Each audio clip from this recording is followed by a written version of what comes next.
Ketemu, apa namanya, salah satu yang kayak gini nih, tentang pengajaran guru dulu ya, kayak dulu itu, pengajarannya itu lebih kayak, apa ya namanya, kayak, hukuman itu secara fisik gitu ya, secara fisik dan juga secara mental juga iya.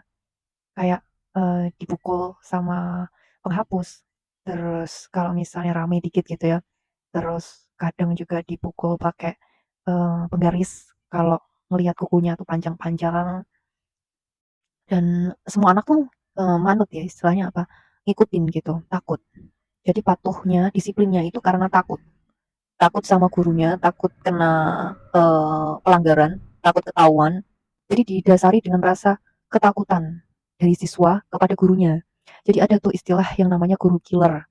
Guru itu kalau mendidik itu selalu pakai kekerasan dan, itu mengakibatkan luka ya, kadang juga luka mental. Terus satu lagi yang paling membekas adalah akhirnya mereka taunya kalau mendidik siswa, mendidik anaknya itu kayak gitu. Dan kalau misalnya mereka nggak bisa meregulasi emosi, ketakutan yang terbesarnya adalah apa? Mereka akhirnya melampiaskan amarah, emosi itu kepada anaknya.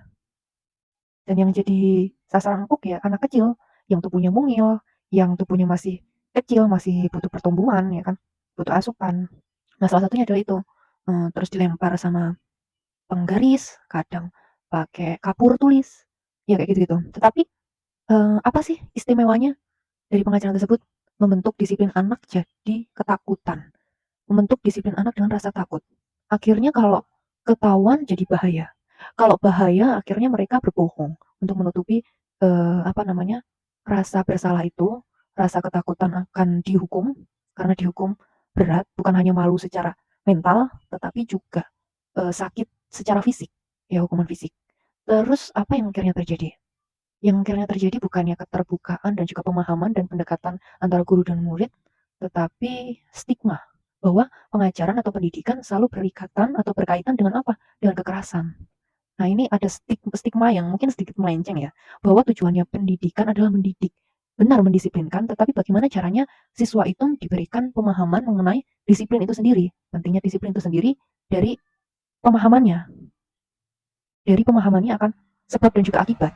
Kalau misalnya mereka disiplin, mungkin hidup mereka akan teratur, terus apapun yang dikerjakan akhirnya efisien, cepat, waktu, dan pendekatan-pendekatan tentang emosional intelligence kurang didapetin karena apa? Kita nggak bisa memberikan apa ya? Lebih tepatnya barrier atau penghalang dari siswa dan murid itu ketinggian karena murid sendiri tuh takut dengan gurunya dan gurunya ngerasa hal itu emang udah benar untuk pendidikan pada waktu itu. Karena mereka dididik waktu itu ya seperti itu, didikan guru, ya militer. Tetapi ada hal pentingnya juga bahwa pendidikan militer tuh nggak sepenuhnya salah sih.